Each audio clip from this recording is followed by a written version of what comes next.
നമ്മൾ simple past tense പഠിച്ചതാണ്. അപ്പോൾ സിമ്പിൾ പാസ്റ്റ് ടെൻസിനകത്ത് ഞാൻ നിങ്ങളോട് പറഞ്ഞിരുന്നു നമ്മൾ ഉപയോഗിക്കുന്നത് V2 ആണ് എന്ന് പറഞ്ഞിരുന്നു.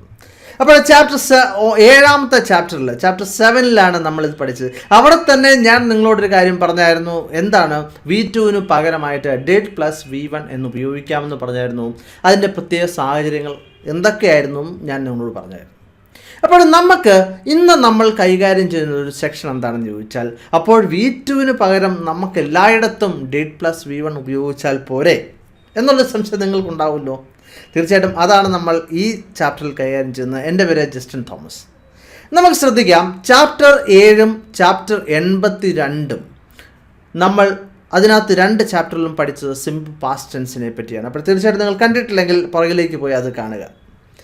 അതുപോലെ തന്നെ നമ്മൾ വെർബിൻ്റെ ലിസ്റ്റ് പഠിച്ചത് ചാപ്റ്റർ 11 അവിടെ നിങ്ങൾക്ക് ഞാൻ V2, V3, V1 പറഞ്ഞു തന്നായിരുന്നു. അവിടെ തന്നെ ഞാൻ പറഞ്ഞായിരുന്നു V2 അർത്ഥം എന്താണ്, V1 കഴിഞ്ഞു എന്നാണ് എൻ്റെ അർത്ഥം എന്നും പറഞ്ഞു തന്നായിരുന്നു. ഇനിയിപ്പോൾ ചാപ്റ്റർ 7 നമ്മൾ പഠിച്ചു എന്താണ് V2 എന്ന് പറയുന്നത് did + V1 ആണ് എന്ന് പഠിച്ചായിരുന്നു. ഇനിയിപ്പോൾ എവിടെയൊക്കെ ഏതൊക്കെ സാഹചര്യങ്ങളിലാണ് നമുക്കത് ഉപയോഗിക്കേണ്ടതെന്നും ഞാൻ നിങ്ങൾക്ക് പറഞ്ഞു തന്നായിരുന്നു. 1, നമ്മൾ ക്വസ്റ്റ്യൻ ഉണ്ടാക്കുന്ന സ്ഥലങ്ങളിൽ. 2, നമ്മൾ ഇല്ല എന്ന് സിമ്പിൾ പാസ്റ്റ് ടെൻസിൽ പറയാൻ വേണ്ടി നമുക്ക് ഉപയോഗിക്കാമെന്നും പറഞ്ഞായിരുന്നു. ഉദാഹരണമായിട്ട് ഞാൻ നിങ്ങളോട് ചോദിക്കുകയാണ്, did you meet him yesterday? നിങ്ങൾ അവനെ ഇന്നലെ കണ്ടായിരുന്നോ എന്നുള്ളൊരു ചോദ്യമാണ്. അവിടെ V2 എന്ത് ചെയ്തു, ഡിഡ് + V1 എന്നാക്കി. എന്നിട്ട് ഡിഡ് എടുത്ത് ഫ്രണ്ടിലേക്ക് ഇട്ടു. അപ്പോഴാണ് നമ്മൾ ക്വസ്റ്റ്യൻ ഉണ്ടായത്. ഒന്നുകൂടെ പറയണം, did you meet him yesterday? അപ്പോൾ നിങ്ങൾ ഇന്നലെ അവനെ കണ്ടായിരുന്നു.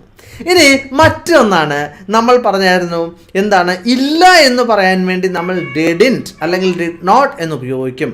ഓക്കെ, ഉദാഹരണം പറയുകയാണെങ്കിൽ we didn't visit him. Okay, ഞങ്ങൾ അവനെ വിസിറ്റ് ചെയ്തില്ലായിരുന്നു എന്നാണ്. അപ്പോൾ നിങ്ങൾക്ക് ഇവിടെ ഉണ്ടാകുന്ന ഒരു സംശയം, ഞാൻ എന്തുകൊണ്ട് അവിടെ സമയം പറഞ്ഞില്ല, അപ്പോൾ തെറ്റല്ലേ എന്ന് നിങ്ങൾക്ക് ഒരു സംശയം ഉണ്ടാകാം. തീർച്ചയായിട്ടും സിമ്പിൾ പാസ്റ്റ് ടെൻസിനകത്ത് സമയം പറഞ്ഞില്ലെങ്കിലും അത് വലിയ തെറ്റൊന്നുമല്ല. സംസാര ഭാഷയിൽ നമ്മൾ അങ്ങനെ എപ്പോഴും ഉപയോഗിക്കാറുണ്ട്, അതിന് തെറ്റൊന്നുമില്ല എന്നും ഞാൻ നിങ്ങൾക്ക് കഴിഞ്ഞ ചാപ്റ്ററുകളിലൊക്കെ നിങ്ങൾക്ക് പറഞ്ഞു തന്നായിരുന്നു.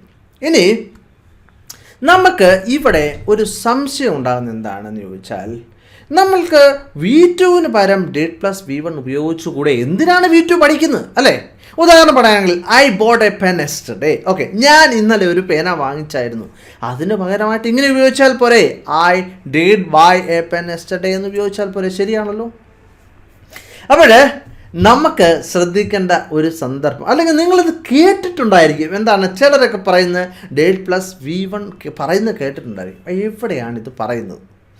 അപ്പോൾ നമ്മൾ സാധാരണ did + V1 V2 പകരമായിട്ട് ഏത് ക്വസ്റ്റ്യൻ ഉണ്ടാക്കുന്ന അല്ലെങ്കിൽ ഇല്ല എന്ന് പറയുന്ന സന്ദർഭത്തിലല്ലാതെ did + V1 ഉപയോഗിക്കുന്ന നമുക്ക് എംഫസിസ് ചെയ്യാൻ വേണ്ടി, ഊന്നി പറയാൻ വേണ്ടിയാണ്. ഉദാഹരണം പറയുകയാണെങ്കിൽ, ഇപ്പോൾ ഞാൻ സ്കൂളിൽ പോകുന്ന ഒരു വിദ്യാർത്ഥിയാണെന്ന് ചിന്തിക്കുക. അപ്പോൾ എന്നോട് എൻ്റെ ഒരു അയൽവാസി എൻ്റെ അമ്മയുടെയും അച്ഛൻ്റെയൊക്കെ മുമ്പിൽ വെച്ച് ചോദിക്കുകയാണ്, I don't think you went to school yesterday എന്ന് പറഞ്ഞാൽ എന്നെ കവലിൽ അവിടെ കണ്ടായിരുന്നു ഞാൻ നിൽക്കുന്നത്. അപ്പോൾ അവർ എന്നോട് പറയുകയാണ്, നീ ഇന്നലെ, എനിക്ക് തോന്നുന്നില്ല, I don't think you went to school yesterday. Okay, എനിക്ക് തോന്നുന്നില്ല നീ ഇന്നലെ സ്കൂളിൽ പോയായിരുന്നു എന്ന്. അപ്പോൾ തീർച്ചയായിട്ടും അടി കിട്ടും അല്ലേ? എന്താണ്, നമ്മൾ കവലയിൽ അവിടെ നോക്കി നിൽക്കുകയായിരുന്നു, സ്കൂളിൽ പോയിട്ടില്ല എന്ന് അവർ പറയുന്നത് അവരുടെ മുമ്പിൽ വെച്ച് പറഞ്ഞപ്പോൾ നമുക്കൊരു അടി കിട്ടുമെന്ന് ഉറപ്പാണ്. അപ്പോൾ ഞാൻ ഊന്നിപ്പറയണം, ഇല്ല ഞാൻ സ്കൂളിൽ പോയായിരുന്നു എന്നങ്ങനെ ഊന്നിപ്പറയാം. Yes I did go to school yesterday എന്ന് നമുക്ക് തീർച്ചയായിട്ടും പറയാവുന്നതാണ്. എങ്ങനെ പറയാവുന്നതാണ്? ഐ വെൻറ്റ് ടു സ്കൂൾ എന്ന് പറയുന്നതിനേക്കാളും നമ്മൾ ഊന്നിപ്പറയുന്നത് അയ്യോ ഞാൻ പോയായിരുന്നല്ലോ എന്ന് നമ്മൾ പറയത്തില്ലേ, ആ സന്ദർഭത്തിലാണ് നമ്മൾ ഇത് ഉപയോഗിക്കുന്നത്, ഡിഡ് + V1. ശ്രദ്ധിക്കുക. അപ്പോൾ നമുക്ക് എങ്ങനെ പറയാം, yes I did go to school yesterday എന്ന് പറഞ്ഞാൽ I went to school yesterday എന്ന് തന്നെയാണ്. പക്ഷെ നമ്മൾ ഊന്നി പറഞ്ഞു, ഞാൻ പോയായിരുന്നല്ലോ എന്ന്, അല്ലെങ്കിൽ അടി കിട്ടും. അതുകൊണ്ടാണ്. ഓക്കെ, അപ്പോൾ നമ്മുടെ ഒരു സുഹൃത്ത് നമ്മളോട് പറയുകയാണ്, നീ അവനെ ഫോൺ വിളിച്ചില്ലായിരുന്നോ എന്ന് ചോദിക്കുകയാണ്. അപ്പോൾ നമ്മൾ പറയാണ്, yes I did call him yesterday. ഞാൻ അവനെ ഫോൺ വിളിച്ചായിരുന്നു, പക്ഷേ അവൻ ഫോൺ എടുത്തില്ല. But he didn't pick my call. Okay, അപ്പോൾ നമ്മളെന്താണെന്ന് I did call him yesterday എന്നോന്ന് ഊന്നി പറയാണ്, ഞാൻ വിളിച്ചായിരുന്നു എന്ന് നമ്മൾ ഊന്നി പറയാൻ വേണ്ടിയാണ് നമ്മൾ ഇത് ഉപയോഗിക്കുന്നത്, ഈ ഡിഡ് + V1 ഉപയോഗിക്കുന്നത്. അപ്പോൾ തീർച്ചയായിട്ടും നിങ്ങൾക്ക് മനസ്സിലായി എന്ന് തോന്നുകയാണ്. ഇനി ചോദിച്ചോട്ടെ, അതല്ലാത്ത സന്ദർഭങ്ങളിൽ നമ്മൾ V2 പഠിക്കുന്നതിന് പകരമായിട്ട് V1 ഡിഡ് പ്ലസ് V1 ഉപയോഗിക്കാവോ സാധാരണ സന്ദർഭത്തിൽ എന്നുള്ളൊരു ചോദ്യമാണ്. ഞാൻ നിങ്ങളോട് പറയുന്നു, ഇതിന് പകരമായിട്ട് ഞാൻ നിങ്ങളോട് മറ്റൊരു കാര്യം പറയാം. എൻ്റെ ഒരു സുഹൃത്തുണ്ടായിരുന്നു. ആ സുഹൃത്ത് ഒരു സർദാർജിയായിരുന്നു. അപ്പോൾ സർദാർജികൾക്ക് നിങ്ങൾക്കറിയാം കത്തി ഉണ്ടായിരുന്നു അല്ലേ? അപ്പോൾ ഞാൻ അതിന് കൃപാൻ എന്നാണ് പറയുന്നത്. അപ്പോൾ ഞാൻ എൻ്റെ സുഹൃത്തായിട്ടുള്ള സർദാർജിയോട് ഞാൻ ചോദിച്ചു, ഇത് നിങ്ങൾ ഉപയോഗിക്കുമോ? ഈ കത്തി, ഈ കൃപാൻ എന്ന് പറയുന്ന സാധനം നിങ്ങൾ ഇത് ഉപയോഗിക്കുമോ? ആരെങ്കിലും ഉപദ്രവിക്കാൻ ഉപയോഗിക്കുമോ?